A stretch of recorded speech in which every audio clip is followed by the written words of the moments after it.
everyone, it's Charity here. Welcome to my YouTube channel where I post every once in a while, as it seems. I really do want to, I always say this all the time, I really do want to start posting at a consistent rate. But first of all, I can't say I don't have enough self-discipline, but I also have other stuff going on. So if I get out a video every month, then that's fine, which is not what I've been doing. But I did get a video out last month, and Himaki, that is something that I am happy about.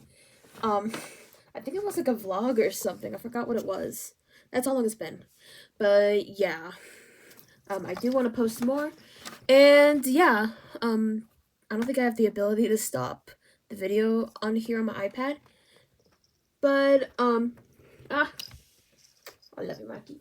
This is gonna be a bit unedited. I'm definitely gonna watch what I say over here because I'm not gonna edit this as much. But as most of you guys know, it was my birthday yesterday. I I can't really pause. I hate that I can't pause. I mean, I can pause it, but I'll go to a next video, which I also made it an upload. But it sucks that it takes me a little bit to process what I'm gonna say. So I'm going into the next clip over here. I'm going to the next clip over here. You'll probably see like a transition over here. Not like an obvious transition, but you know. So today was my birthday. Not it's 12, it's past 12, December 20th, so it's clearly not my birthday anymore, but honestly, I had a really good birthday. I did, well, my family had some tamales, had some tamales in the morning. Well, late morning, early afternoon. So that was great, as well as some Starbucks. Yummy, because of course, all the free food stuff, I really absolutely love that. But I'm kind of salty about the restaurants that don't give anything on your birthday, even if you bought stuff. I mean, at least Subway gives a cookie. I mean, they could do more, like Togo's giving me a full-on sandwich. But Subway only gives a cookie on your birthday, which, okay, you gave a cookie. That's something. But yeah, I love all the food stuff. Starbucks, the drink. You can only get a free drink on your birthday, so I got that. And I also went to see Sonic Movie 3 tonight. Well, probably a couple hours ago from recording, so that was really good. And I really love that movie. Can't wait for the fourth one. So yeah. So reflecting on 21, honestly. It wasn't like the most, it's for sure, it's not the best year. Can I say it's the worst year yet? Not really, but there has been some like key moments that I've been thinking about reflecting on my 21st year. I mean, of course, the drinks I had, which was, no, not many, only like two, and they were only like sips. Actually, my 21st birthday, I only had like half a drink, honestly.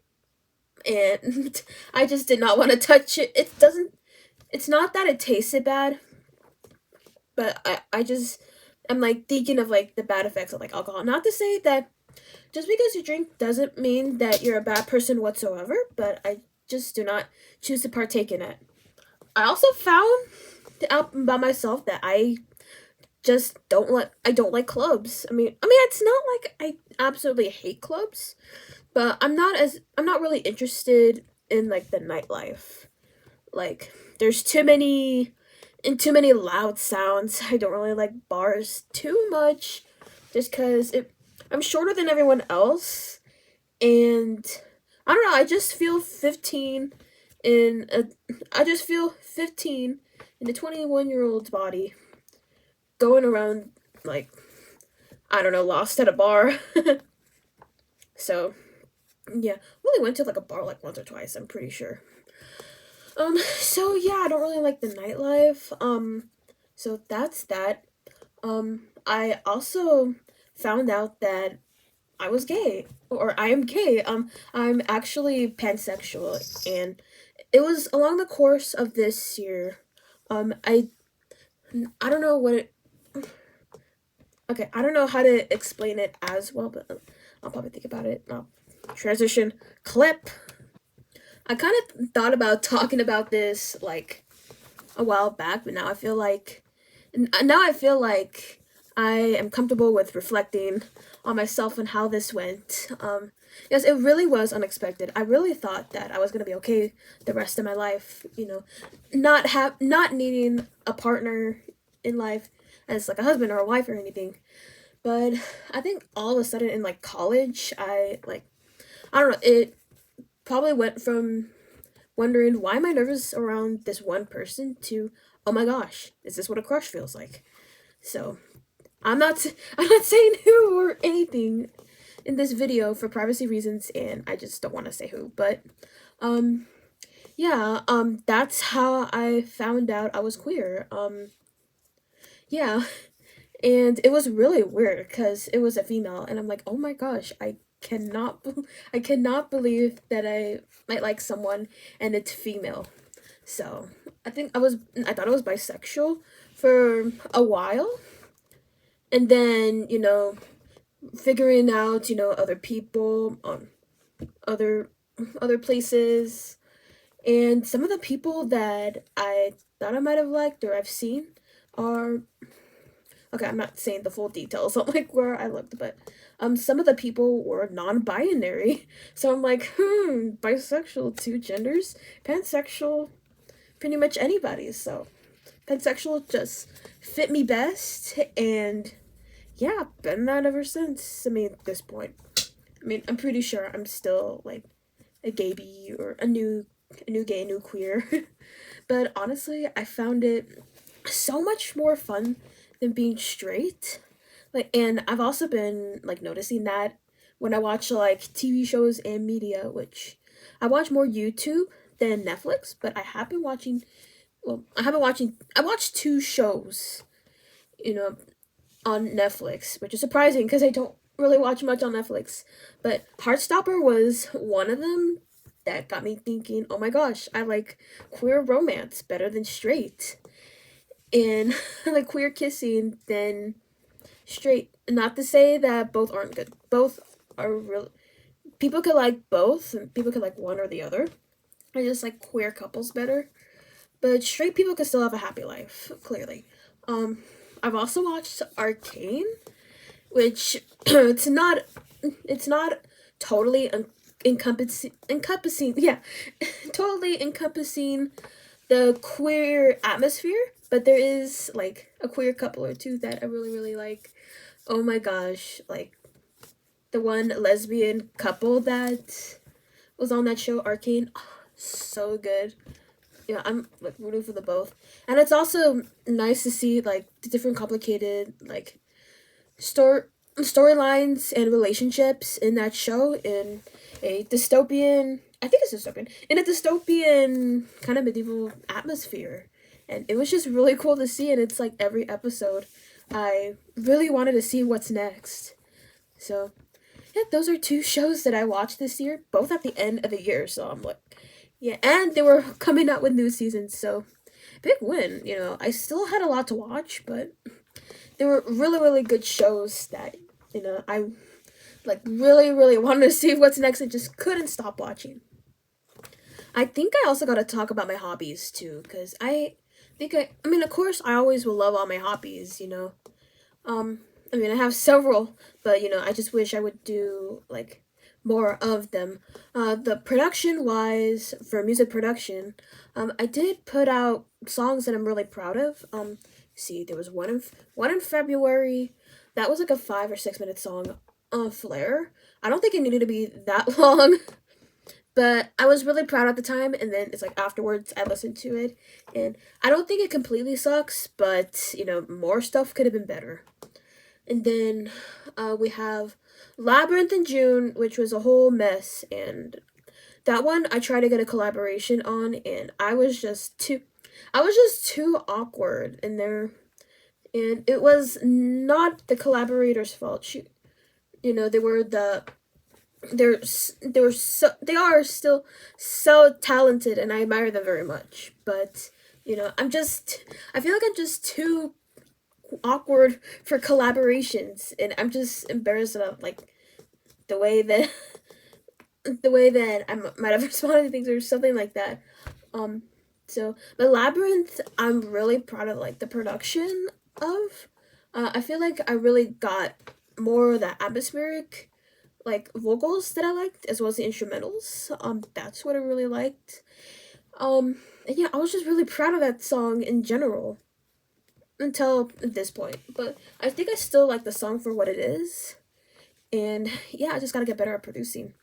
And then, gosh, was there only three that I think that's only there were only three that released. I'm really surprised.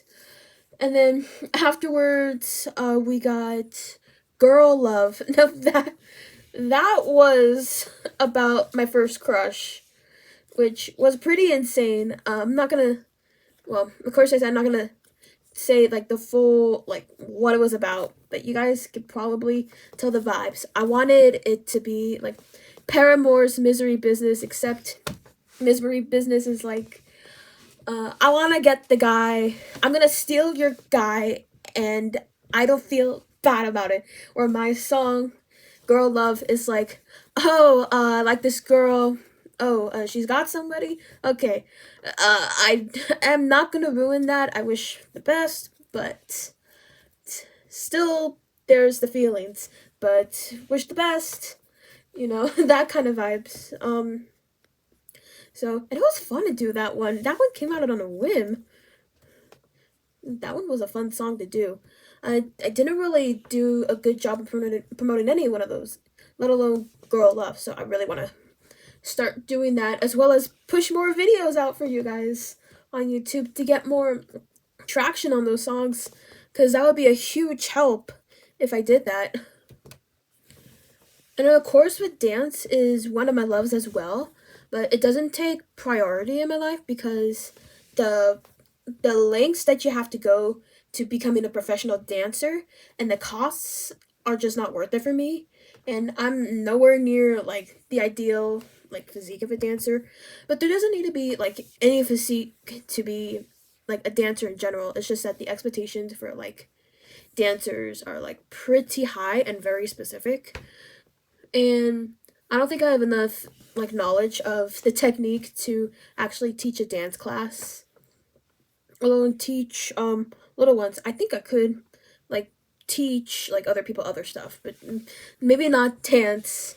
Um, but I did a show earlier in the year. I did a spring show, and that was a whole ton of fun. Actually, now that I remember it, I wasn't having the best time during that time.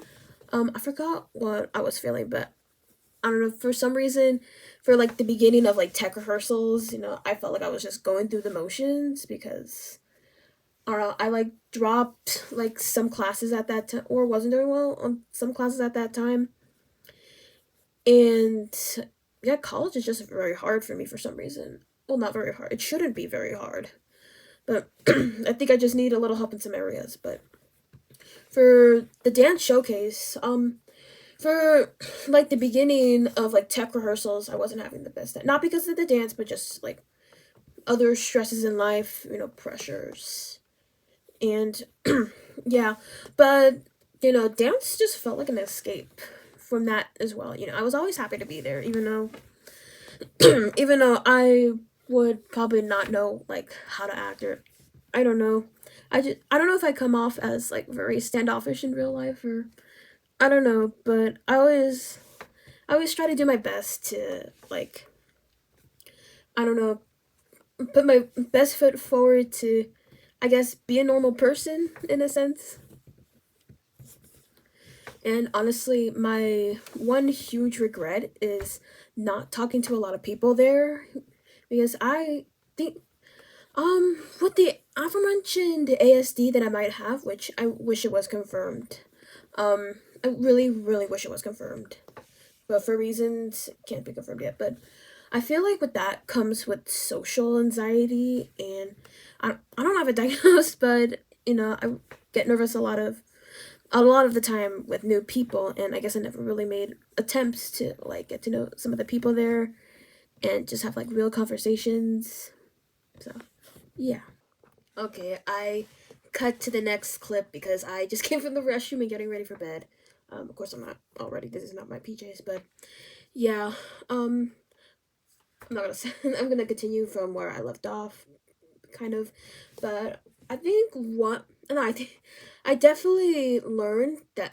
Well, one lesson that I've learned is that everything is ephemeral. Moments are ephemeral.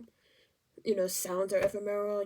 Everything that's happening is ephemeral. I've learned that a long time ago when I used to record my concerts that we used to do with the Alamo Rock Jazz Band, and I also learned from my 21st year that people are also ephemeral too. No matter what you think that they might be around forever, or they also might be around for a short time, they are also really around for only a limited time, you know.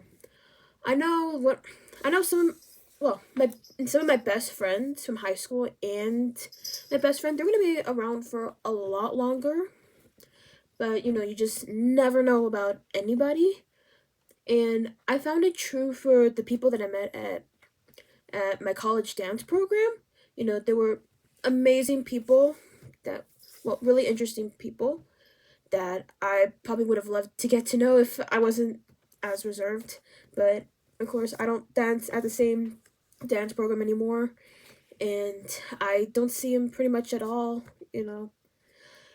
And yeah, so that's how of course, that's how I learned that people are ephemeral. You don't know when you're gonna see whomever again. You wish you would see like those people. Well, I wish I would see those people again, but um, you're only at a certain moment for a certain amount of time, and I've always learned to cherish them, and now I've learned.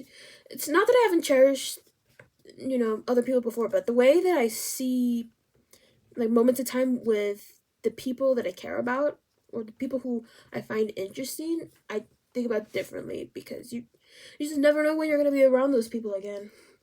And I honestly also deeply regret every time I didn't get to interact with XYZ person for how shy and reserved I am.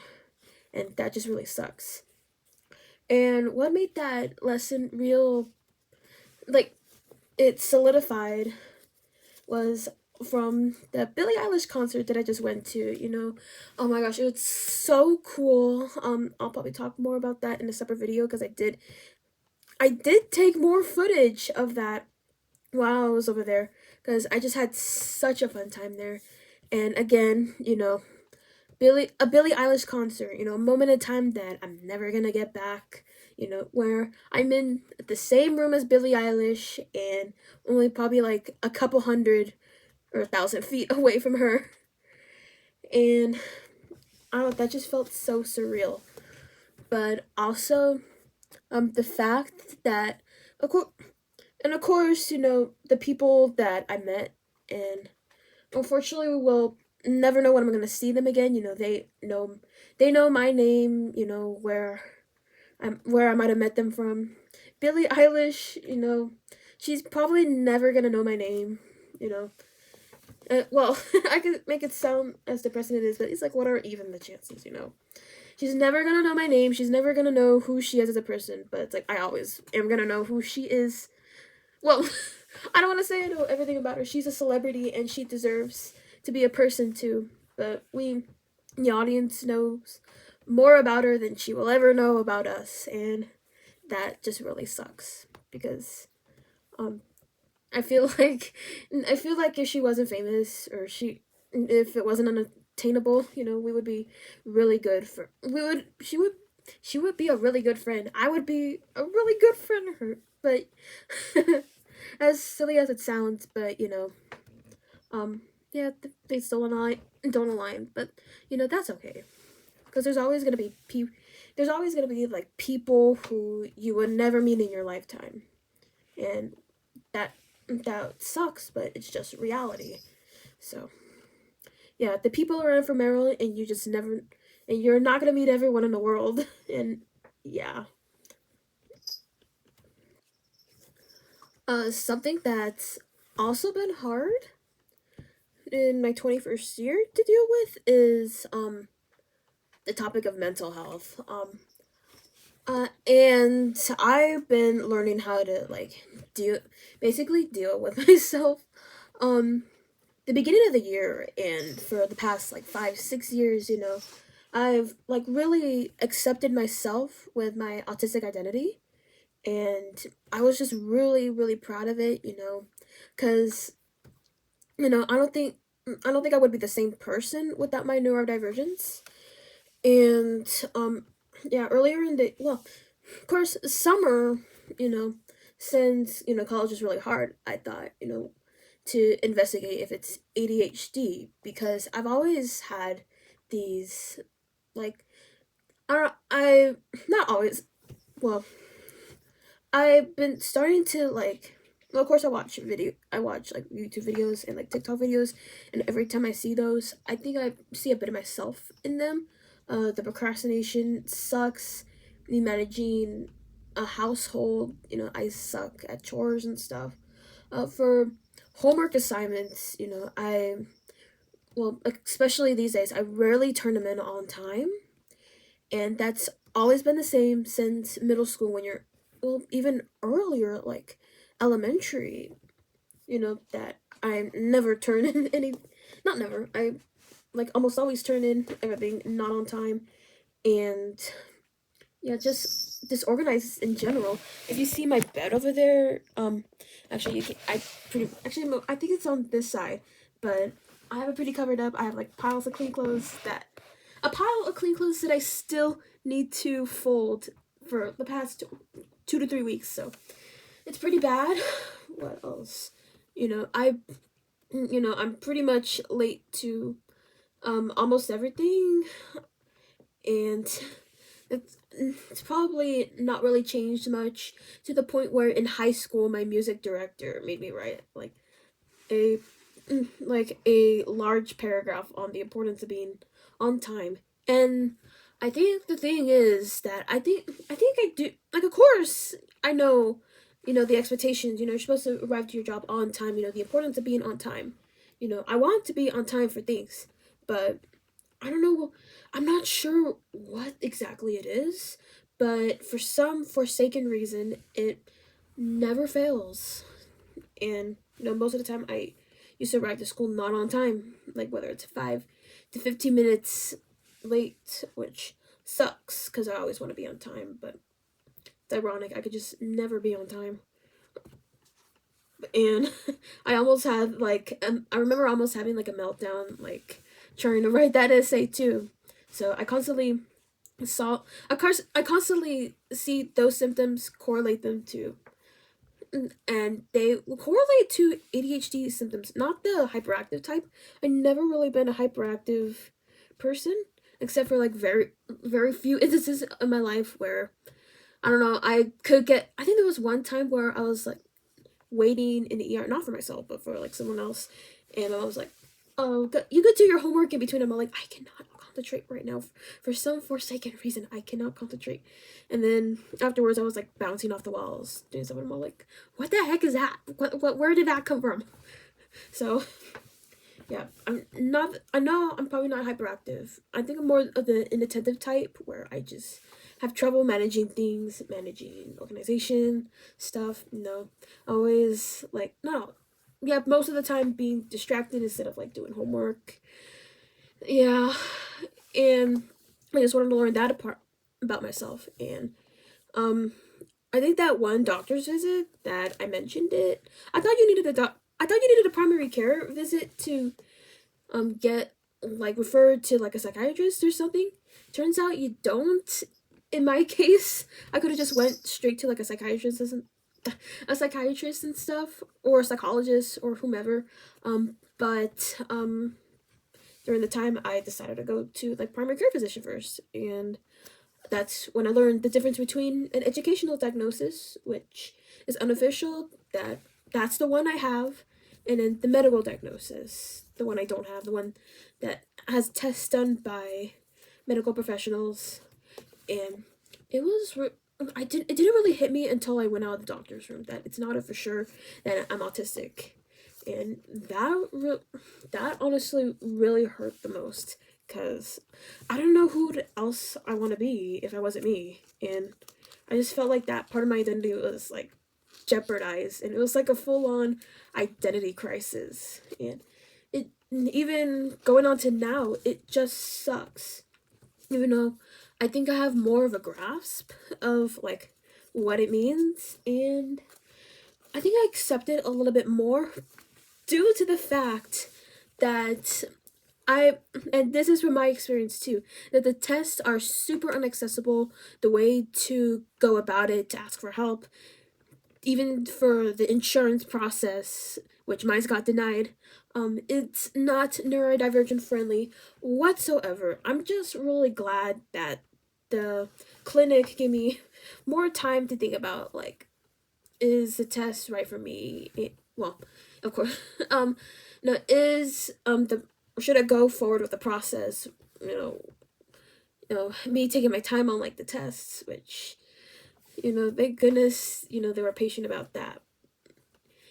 But insurance, you know, didn't go through, and I'll probably talk about it in a later video that I also recorded footage about that because I still need to edit stuff, including this video that might come out this morning or yeah.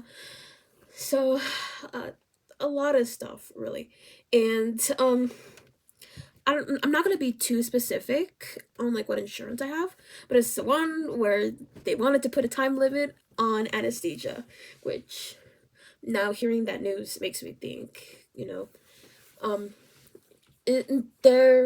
well, not that there's even a chance. It's just that I think I should be entitled to appealing, even though it's been 30 days.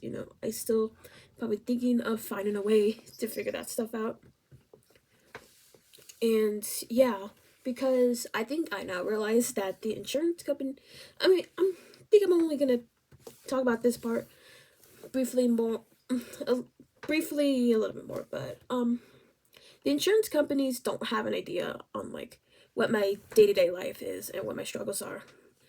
And I am like the main gauge of like how I treat myself and how I see through things about my mental health. And the reason I say this is because not even my family, not even my immediate family could tell like what goes on. They do, if anything, they do more harm than good, in terms of my mental health. It's not to say that they completely don't care, but truly it feels like sometimes they just don't care. There was even a point in like like last summer, and I would probably say this is like the worst summer ever, I would say, due to like the identity crisis and or that how that like how the rest of the summer went out, because there was even a point where I don't know, it just got so bad, and yeah, it just got so bad, and it just ended up being like so bad for like about a weekend, for like 3 days. And I'm not even talking about specifics, but I remember during that time being at my lowest, thinking like, you know and yeah, I'm not gonna talk about like specific things that I was thinking about, but I just felt like, don't leave me alone during that time, otherwise, something, like I could have done something irreversible. And yeah, I'm only talking briefly about that, but yeah, family did not help out whatsoever with that. They just didn't care at all at that time. And I'm not afraid of saying it because, that is my point of view. And, whatever. Yeah, I'm not afraid of, if they say something like, oh, that didn't happen that way, because they did exacerbate it, and yeah, something really terrible could have happened, that I was scared about. And I'm just honestly glad that I'm here. It's my well, it was, but the day, yesterday, it's my 22nd birthday after all, for goodness sakes. And yeah, I'm just glad that I'm sticking around. So yeah, I think that encompasses like the main key points of my 21st year. Oh, and I also saw Train too. I wasn't expecting to see them, because my parents do like or like tickets for concerts for them to go to, and then they tag me along. And I think it was just super fun to see Train. Like I would put that the second best concert on my list to go see, probably over Ariana Grande. But that Train concert was super super fun. I really wish I was more of a fan. All the fan interactions. Super super fun. They're such a good band. They have such good music. And yeah, I'm just really grateful for everyone in my life. Friends, family who care. And of course my 5 adorable pets. Two. I have my 2 cats over here. It is the nighttime, so I only have my 2 cats in my room. The dogs are all in the house. So yeah, I think that's gonna be it for my 22nd birthday video, and I just hope I have more career success, well, better career success, because I haven't had much success there. More music, better promotion. Of course, I want to work on that every year. Um, and yeah, just a happier and fulfilling life, and with the whole autism and ADHD situation that I'm going through, I just really want to help people out. Like at the end of the day, even when that time before, when I was like super confident about it, the bottom line is I do want to contribute to the neurodivergent community in some way, like in ways that I in ways that I probably don't know what to help about, but through these videos, I just hope that I share my experience, especially about going about this diagnosis, because I don't think much is talked about on how much it costs. And let me reiterate again, my out of pocket costs would be $5,000 for each test, so that's about $10,000, which is way too much even for me. I physically cannot pay $10,000, so. Without insurance, I think I'm out of the blue there. So, yeah, I just hope for a happier life, more and better success, more music, more pets, and more taking care of myself and understanding myself a bit better. And yeah, that is 22. And yeah, thank you for all the birthday wishes out there. I wish I could respond to every one of you right away, and it always happens every year. I'm so bad at text messages, and especially comments. I'm so sorry. But to all of you who sent birthday messages, even the day before, I love you guys, and I really appreciate you guys. You guys are so sweet. And yeah, I'll see you guys in the next video. Bye!